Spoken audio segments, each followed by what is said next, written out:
Okey. Alright, jadi kita ulang semula.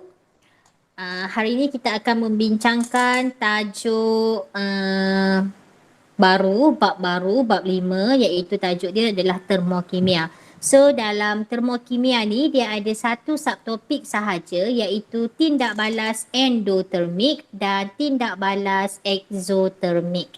Okey. Jadi kalau kita tengok kriteria kejayaan kita hari ni ada 3, iaitu yang pertama kamu dapat menyatakan maksud tindak balas endotermik. Yang kedua, kamu dapat menyatakan maksud tindak balas exotermik. Dan yang ketiga, kamu dapat menerangkan satu persamaan dan 2 perbezaan antara tindak balas endotermik dan tindak balas exotermik. Okay. So kita lihat rajah di bawah. Okey, ini adalah buku teks kamu, muka surat 147. Okey, ada tak yang volunteer nak membaca galeri sains ini untuk kita?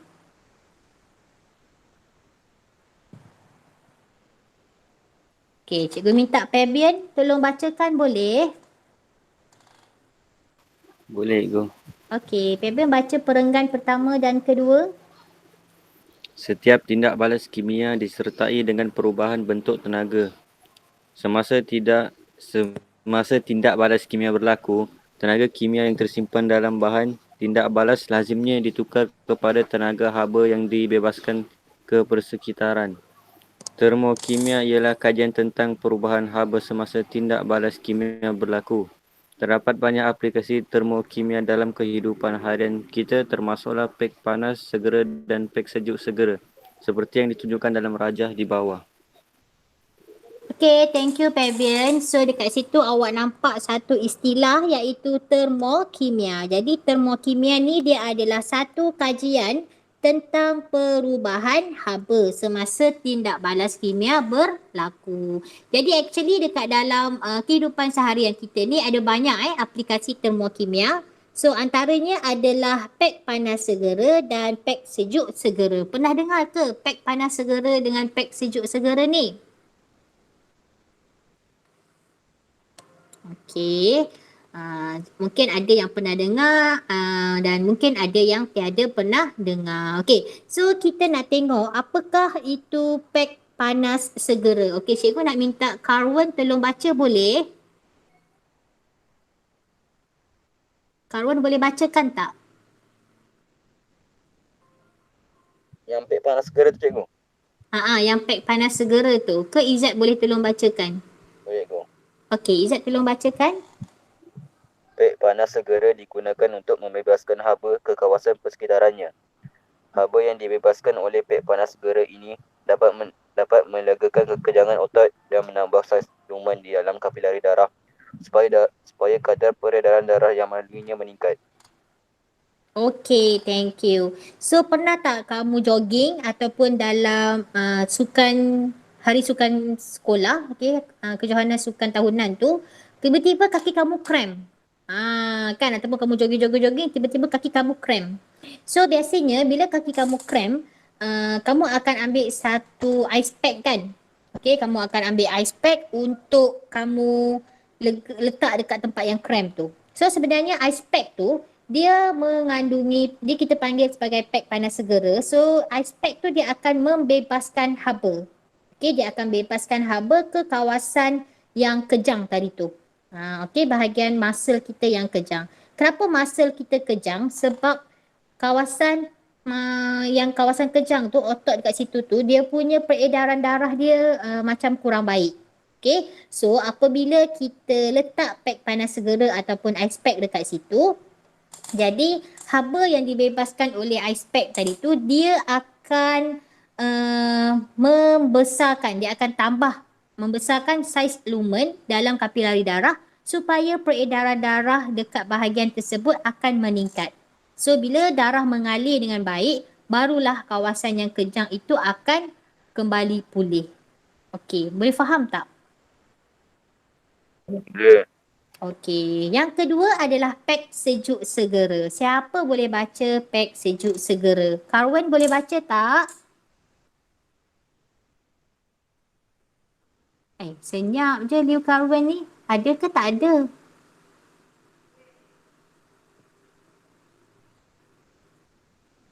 Tak ada Liu Carwen.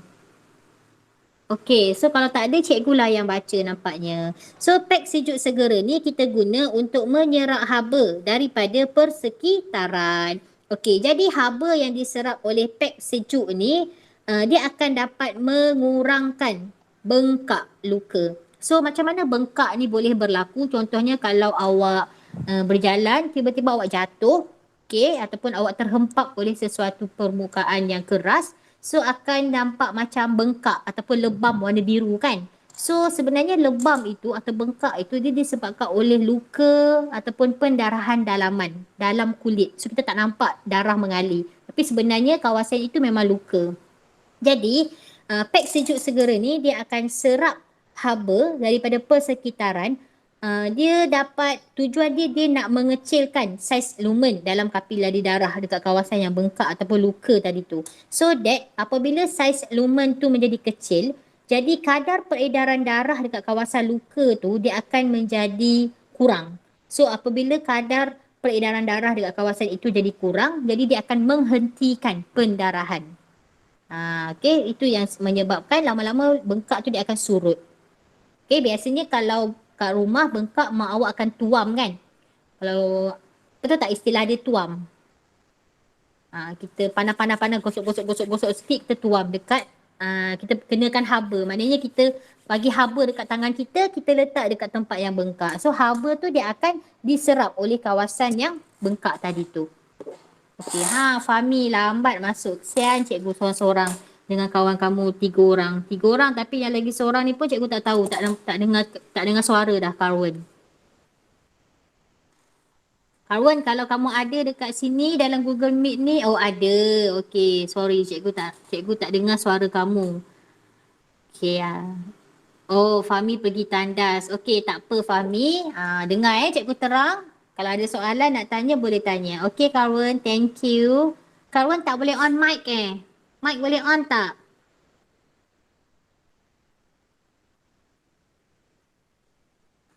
Cikgu kadang-kadang rindu nak dengar suara kamu semua ni. Ada tik. Apa tu? Ada tik. Okey. Okey, tak apalah. Alright, so kita tengok rajah ini. Okey, ni adalah daripada buku teks kamu, muka surat 150. Cikgu guna buku teks sahaja untuk mengajar, okey, dengan modul. Jadi apabila natrium dimasukkan ke dalam air, natrium tu apa? Natrium ni kalau kita tengok dalam sirika rektifan logam, natrium ni adalah logam yang reaktif natrium ni logam yang reaktif yang kita belajar dalam tajuk sebelum ni. So apabila kita masukkan natrium dekat dalam air, tindak balas kimia dia berlaku. Okey. Jadi nampaklah macam ini. Bila kita tindak balaskan natrium dengan air ataupun tercampak aja natrium tu dalam air, so natrium tu dia akan terbakar menghasilkan nyalaan warna kuning. Okey, so 3 bentuk tenaga haba yang dibebaskan dalam tindak balas kimia ini adalah yang pertama adalah tenaga haba. Dibebaskan tenaga haba. Yang kedua, kita nampak cahaya kan? So, tenaga cahaya. Dan lagi satu, tenaga kimia. Dia menghasilkan bahan baru. Okay, iaitu gas karbon dioksida dan juga logam oksida. Okey, jadi apakah bentuk tenaga yang paling lazim dibebaskan atau diserap dalam kebanyakan tindak balas kimia? So tindak balas kimia ni yang kita belajar tentang termokimia ni, dia dibahagi kepada 2 jenis berdasarkan perubahan haba semasa tindak balas tu berlaku, iaitu the first one is tindak balas endotermik. Okey, yang pertama adalah tindak balas endotermik. Cikgu, TB tu apa? TB tu tindak balas. Saya buat singkatan. Saya je boleh buat. Kamu tak boleh buat singkatan Tindak balas endotermik dan tindak balas eksotermik. Okey, cikgu tambah sedikit info dekat sini. Sebenarnya perkataan endo ni, perkataan endo dan ekso ni, dia daripada perkataan Yunani. Okey, yang mana endo ni bermaksud dalam. Okey, bermaksud dalam. Manakala exo bermaksud luar. Okey. Dan termik ni bermaksud haba. So samalah, sini pun termik ni bermaksud haba. Jadi endotermik adalah haba masuk ke dalam bahan. Eksotermik haba keluar ke persekitaran. Faham Okey. So sekarang jom kita tengok perbualan antara seorang guru dengan seorang murid. Okey, ni kamu boleh rujuk buku teks muka surat 148.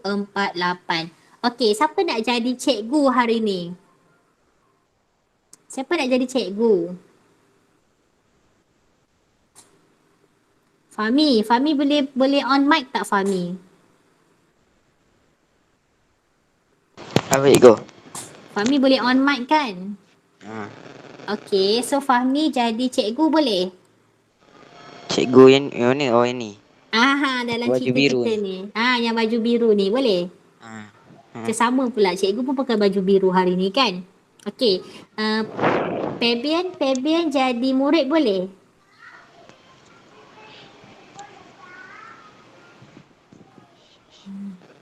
Febian jadi murid boleh? Okey, mungkin Febian ada masalah. Boleh, okey. So kita start sekarang boleh? Kita start dengan Febian dulu.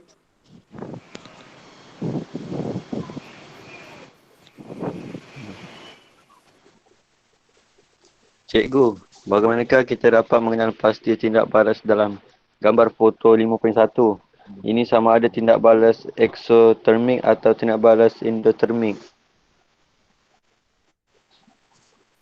Okey, mana cikgu kita Fahmi? Sambung. Mudah saja, caranya kita perlu mengesan perubahan suhu air di dalam bekas. Jika air di dalam bekas menjadi panas, tindak balas kimia yang berlaku di dalam bekas itu adalah tindak balas eksotermik.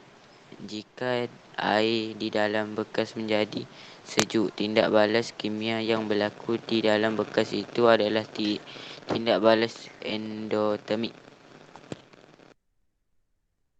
Lagi cikgu?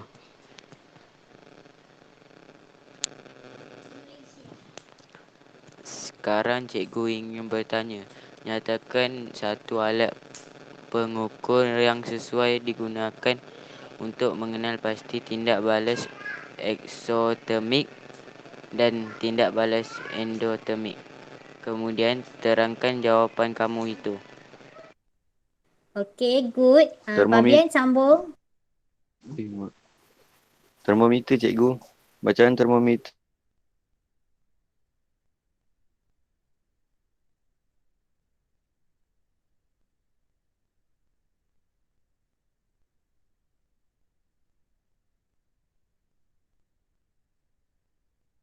Meningkat, haba dibebaskan ke persekitaran. Hal ini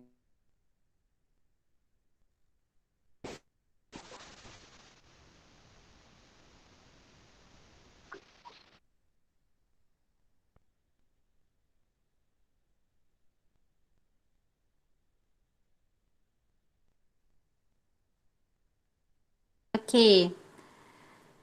So the last part is cikgu.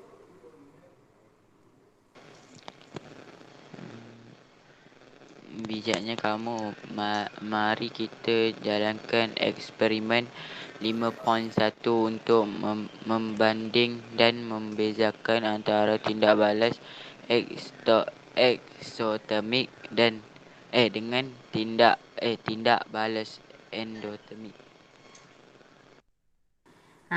Okay. baiklah cikgu. So, thank you. So, cikgu cikgu jelaskan sikit daripada perbualan. Kamu boleh nampak kan cikgu ada highlight tu kat situ. Maknanya itu adalah poin penting. Okay. So, first, macam mana kita nak kesan tindak balas tu exo atau endo? Okay. So, dekat sini kita kena tengok perubahan suhu. Okay. Kita kena tengok. Boleh tengok muka cikgu kan? Okay. So, kita kena tengok perubahan suhu. tindak balas itu. So kalaulah air dalam bekas tu, macam tadi kan kita tindak balas natrium dengan air. So kalau air dalam bekas tu dia menjadi panas, itu adalah tindak balas exo. Kenapa panas? Okey, cuba kamu bayangkan kalau cikgu ingat exo ni exhaust motor. Pernah tak rasa exhaust motor yang lepas yang enjin tengah start? Pernah tak rasa? Pernah kan? Kalau kena kaki kamu melecur, betul tak? Betul. So cikgu ingat exo rasa panas. Okay, so kalau rasa panas, itu adalah exothermic. Okay, tapi kalau air dalam bekas tu dia jadi sejuk, so itu adalah tindak balas endothermic. Itu satu perbezaan. Exo rasa panas, endo rasa sejuk. Okay, lagi satu, selain daripada rasa panas, rasa sejuk, kita boleh kenal pasti tindak balas tu endothermic atau exothermic based on bacaan suhu ataupun bacaan termometer. Okay, so macam mana kita nak ukur suhu tadi tu? Okay, kita menggunakan satu alat yang dipanggil termometer. Jadi kalau bacaan termometer itu meningkat, okay, itu menunjukkan haba dibebaskan. So itu kita kata tindak balas exothermic. Tapi kalau bacaan termometer itu menurun daripada tinggi ke rendah, so itu adalah maksudnya tindak balas endothermic, iaitu bahan tu dia serap haba. Okay. So biasanya dalam makmal, kalau hari sesi persekolahan yang biasa secara semuka, kita akan buat satu eksperimen, iaitu eksperimen 5.1. Okay, so untuk eksperimen 5.1 ni, cikgu bincang teori dahulu dengan kamu. Nanti bila naik kelas, okay, naik sekolah sesi semuka, insyaAllah kita akan cuba buat juga. Yang ini agak sukar kamu nak buat dekat rumah sebab ada beberapa bahan kimia yang tiada di rumah kamu kan. Jadi cikgu pun tak nak susahkan kamu pergi beli bagai, dia melibatkan kos. Jadi kita bincang secara teori dahulu. Okay kelas? Okay, so tolong tengok modul muka surat 31. Okey, so ini adalah modul kita, muka surat 31. So tolonglah tulis tarikh hari ni dulu, iaitu hari ni tarikh dia adalah 5 Julai. Tulis dahulu tarikh. Modul A cikgu. Ya? A ke B? Modul A. Ni modul ni. Ada tak dengan kamu Izzat? Ke modul kamu dengan cikgu lagi? Dengan cikgu lagi kamu boleh salin ataupun kamu screenshot. Okay, screenshot nanti bila dah naik sekolah ataupun bila dah habis PKPD, cikgu akan cuba bagi. Cikgu tak boleh nak pergi sekolah buat masa sekarang sebab PKPD kan. Okay, so kamu tengok dulu ya. Nanti kamu ataupun kamu boleh catat dekat mana-mana buku tulis. Nanti bila dah dapat buku ni, kamu tulis semula dekat modul kamu. Alright? Okey. Okay. So eksperimen yang pertama ini dia adalah untuk membanding, membanding dan membezakan antara tindak balas exothermic dan tindak balas endothermic. So kalau membandingkan tu dia ada persamaan dan perbezaan. Okay, so penyataan masalah ditanya kita apakah persamaan dan perbezaan dalam tindak balas exothermic dan endothermic. So hipotesis dia kata tindak balas exothermic adalah tindak balas kimia yang membebaskan haba ke persekitaran. Manakala tindak balas endothermic adalah tindak balas kimia yang menyerap haba dari persekitaran. So inilah maksud tindak balas exothermic dan maksud tindak balas endothermic. Sebab nanti di akhir pembelajaran cikgu akan minta kamu sebut semula tindak balas maksud tindak balas exothermic dan maksud tindak balas endothermic. Boleh? Okey. So pemboleh ubah dimanipulasi dalam eksperimen ini adalah jenis bahan kimia. Okey, jenis bahan kimia. Nanti kita akan tengok apa bahan kimia yang kita akan gunakan dalam eksperimen ini. Okey, dan pembeli ubah bergerak balas adalah bacaan suhu akhir. Okey. Dan pembeli ubah yang kita malarkan dalam eksperimen ini adalah isi padu air. Okey. Okey, so bahan yang kita akan gunakan, bahan yang kita akan gunakan dalam eksperimen ini adalah natrium hidrogen karbonat,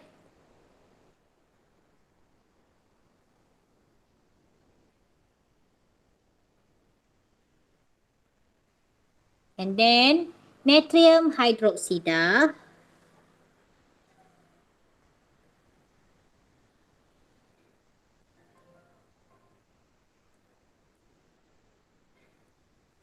and then ammonium chloride,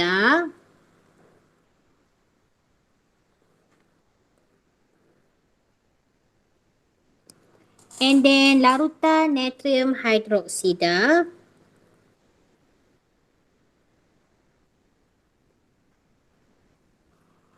dan asid hidroklorik.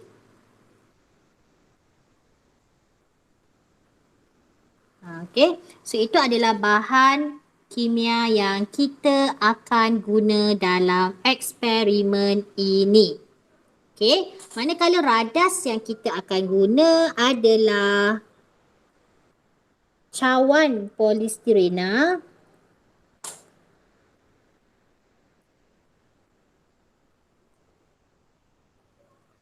and then thermometer, and then spatula,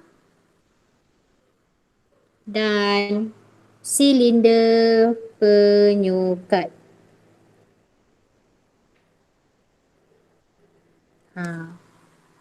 Okey, boleh? Dapat tak setakat ni? Dapat Okey, so prosedur dia kita boleh baca dalam buku teks muka surat 150 hingga 151. Okey, so prosedur dia yang pertama, cikgu harap kamu boleh nampak. Yang first kali kita sukat dan kita tuang 50 ml air ke dalam cawan polistirena macam rajah 5.1. So air ni adalah 50 ml kita tuang. Okey, kemudian kita biarkan air tu dalam cawan polistiren ni selama 2 minit. Kita biarkan and then kita ambil bacaan suhu awal. Okey, kita ambil bacaan suhu awal. So bacaan suhu awal itu kita catat dalam jadual. Okey, iaitu bacaan suhu awal dia adalah 28 darjah Celsius. Cikgu tulis dulu. Okey.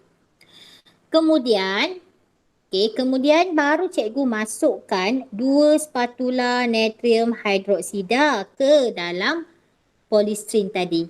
Kemudian cikgu kacau, kacau sampailah semua natrium hydroxide tu larut dalam air.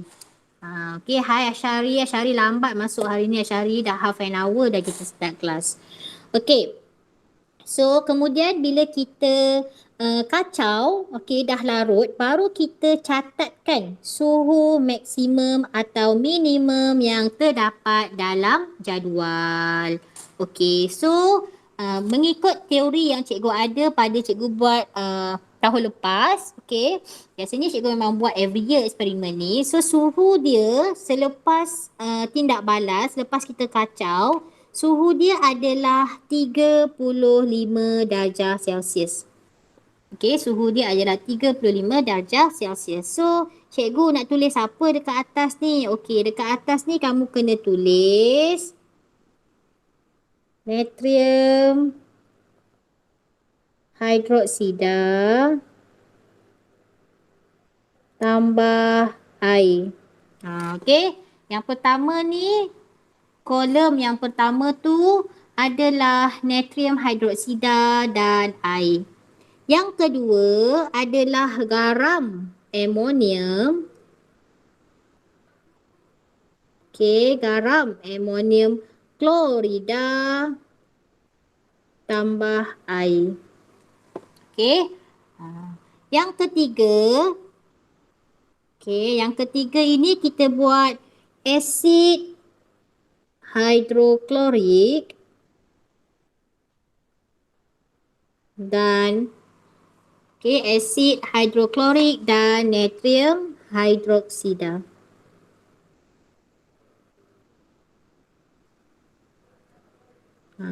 Sepatutnya dia ada lagi satu jadual tau, yang keempat untuk asid hidroklorik dengan natrium hidrogen karbonat. So untuk itu kalau kamu tak nak buat lagi pun tak apa, kalau kamu nak buat pun boleh. Okey, so untuk hari ni cikgu terang untuk 3 jenis tindak balas dahulu. Okey, kemudian nampak tak? Kemudian yang keenam, prosedur yang keenam, dia suruh kita ulang langkah 1 sampai 5 tadi. Kita gantikan natrium hidroksida dengan amonium klorida. Kita ganti. Kan? Okey, so bila kita ganti, kita tengok dia punya bacaan suhu. So bacaan suhu awal ni, air mestilah sama macam yang satu tadi, iaitu 8 darjah Celsius. Tapi bila cikgu tambah dengan garam amonium klorida, cikgu dapati suhu dia berkurang. Dia jadi 25 darjah Celsius. Okey, dia jadi 25 darjah Celsius. Okey, so sekarang kita nak tengok yang nombor 3.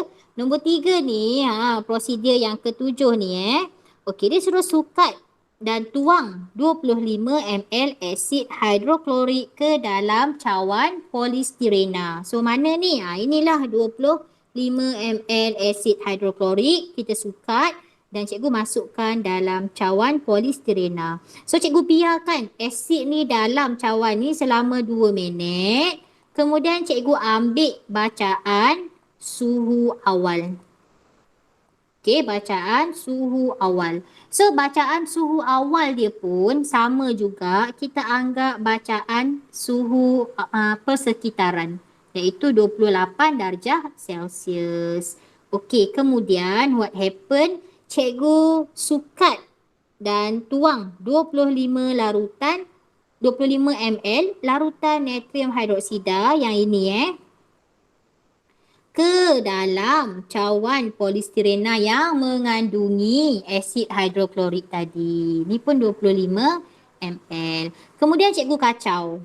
Cikgu kacau larutan tersebut dan cikgu buat apa? Cikgu ambil suhu maksimum atau suhu minimum. Dan cikgu catat dalam jadual. So, bila cikgu buat yang ini, cikgu dapati bacaan suhu dia meningkat sehingga 30, lebih kurang 38 darjah Celsius. Okay, so kamu ambil dahulu bacaan pemerhatian ni. Nanti bila naik sekolah, kamu buat. Sama tak macam yang cikgu dapat? Ataupun lebih kurang tak samanya? Okay, alright. So, dah sampai sini ke semua? Semua dengan cikgu lagi ke dah hilang? Ada, okey. Kalau ada masalah cakap dengan cikgu Cikgu laju sangat ke apa ke, bagi tahu cikgu. Okey. So sekarang kita nak tengok bacaan suhu tu menurun ke berkurang? Meningkat. Okey, so the first one, yang pertama ni kita tengok bacaan suhu awal dia 28 kan. Kemudian suhu maksimum masa tindak balas tu berlaku adalah 35. So tindak balas, kita nampak bacaan suhu ni meningkat ke menurun? Meningkat. Bagus. So bacaan dia meningkat. Jadi kalau bacaan suhu meningkat, itu adalah tindak balas apa kelas? Endotermik atau eksotermik? Tak berapa jelas Izzat. Endotermik. Betul ke tindak balas endotermik?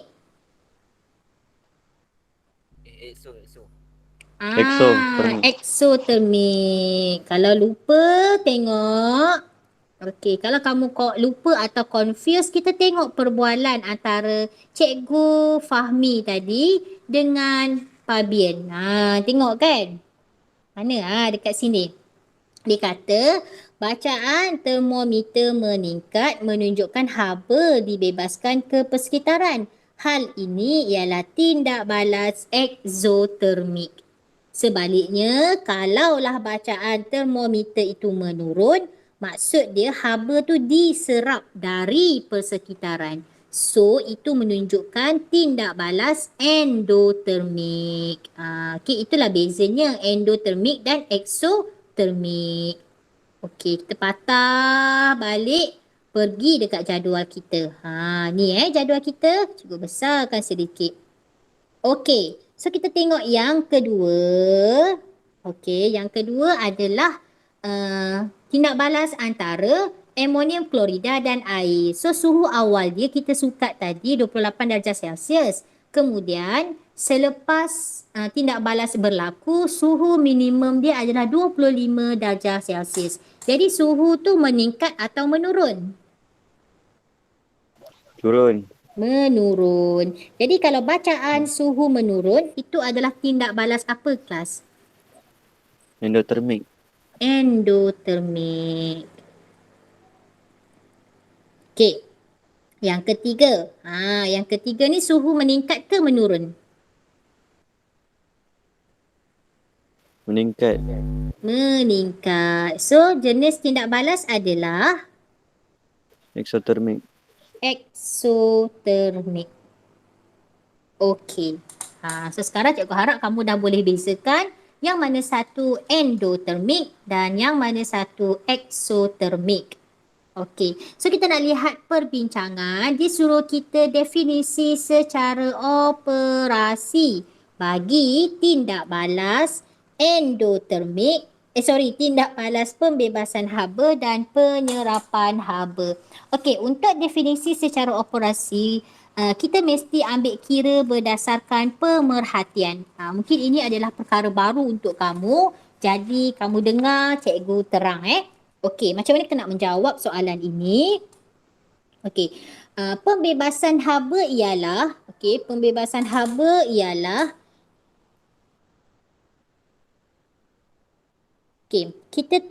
kita buang perkataan ialah ni, dia tak sesuai dekat sini. So pembebasan haba ditunjukkan oleh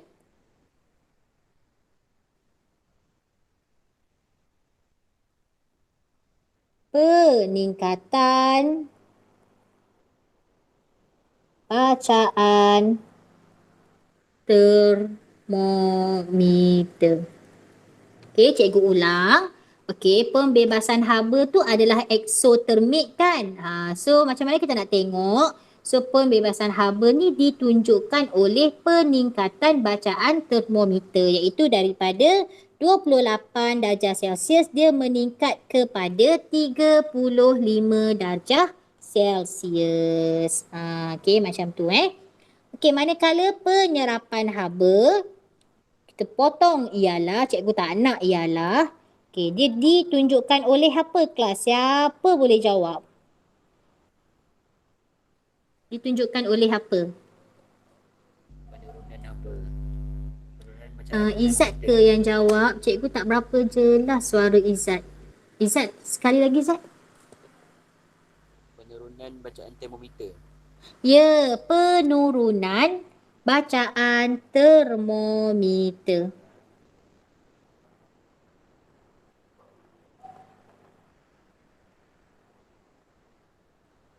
Okey, penurunan bacaan termometer. Okey, seterusnya yang kedua. Yang kedua. Okey. Berlaku apabila bacaan suhu pada termometer menjadi maksimum. Okey. Dan berlaku apabila bacaan suhu termometer menjadi minimum. So, dekat sini jawapannya adalah keseimbangan terma. Okey, keseimbangan terma berlaku apabila bacaan suhu pada termometer menjadi maksimum atau minimum. So kat sini ada dua lah perkataan dan jawapannya adalah sama, keseimbangan terma. So sebenarnya keseimbangan terma ni awak dah belajar semasa tajuk tingkatan 2. Okay, masa awak belajar tajuk pengawal atur suhu badan kot. Okay. Awak dah belajar kan sebelum ni? So, itu maksud keseimbangan terma. Okey, yang ketiga sekarang. Kriteria yang digunakan untuk mengelaskan tindak balas eksotermik adalah kriteria yang digunakan dalam eksperimen ini untuk mengelaskan tindak balas eksotermik adalah kita tengok apa tadi kelas? Kita tengok bacaan termometer atau suhu termometer. Suhu semasa tindak balas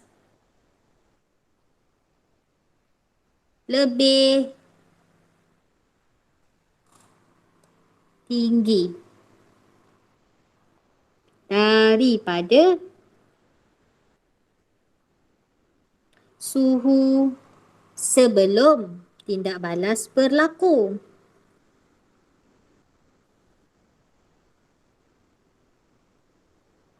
Kan? So eksotermik kita tahu, macam mana kita nak tahu, kita nampak suhu semasa tindak balas berlaku lebih tinggi daripada suhu sebelum tindak balas berlaku. Betul kan? Kita tengok daripada jadual. Okey, untuk endotermik, siapa nak cuba jawab?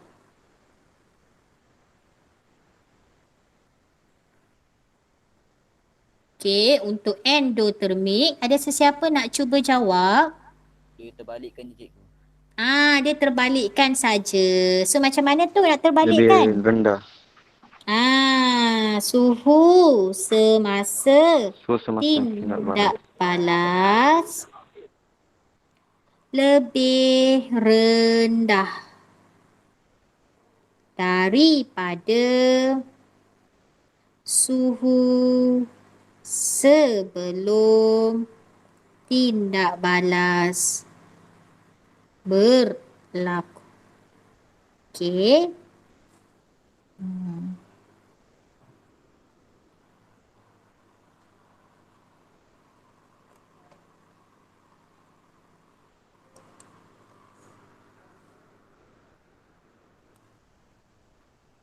Okey. Perbincangan yang keempat, kejituan pengukuran suhu maksimum dan minimum ini kita dapat ditingkatkan dengan cara apa? Okey. Dengan cara kita balut. Okey, kita balut cawan polistrin itu. Okay, kita balut cawan polistrin dengan kain. Okey, dengan kain. Ataupun kita guna penutup cawan. Kenapa? Sebab kita nak elakkan perubahan haba ataupun kita panggil istilah apa? Kita nak elakkan pengaliran haba tu berlaku dengan cepat. Sebab nanti kalau pengaliran haba tu berlaku dengan cepat, kita mungkin dapat bacaan akhir termometer tu kurang tepat. Jitu tu maksud dia tepat, ketepatan. Okey, faham tak? Jitu, kejituan ni. Maksud dia ketepatan data kita tu. So kesimpulannya yang kita boleh buat, hipotesis ni kita nak terima ke nak tolak kelas?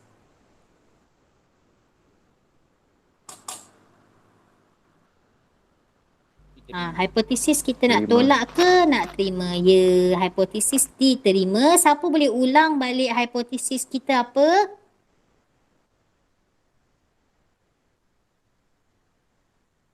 Siapa boleh sebut balik hipotesis kita hari ni? Yang tindak balas ni, atas ni. Yang atas tu.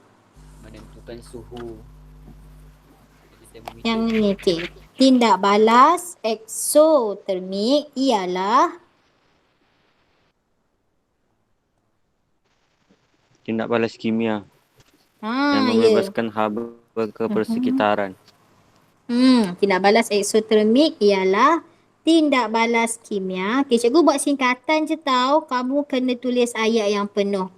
Tindak balas kimia yang membebaskan haba ke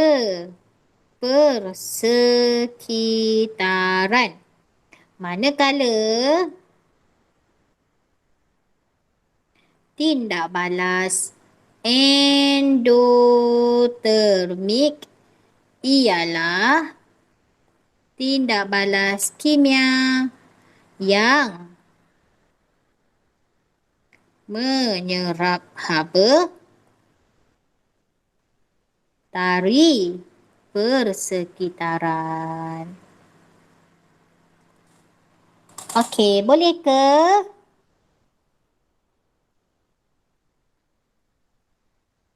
Boleh. Okey. So, cikgu rasa sampai situ je dulu untuk yang pembelajaran kita hari ni. Okey. Yang belum siap salin, boleh salin. Cikgu kecilkan sikit sebab cikgu nak masukkan dalam apa nama? WhatsApp grup kelas kita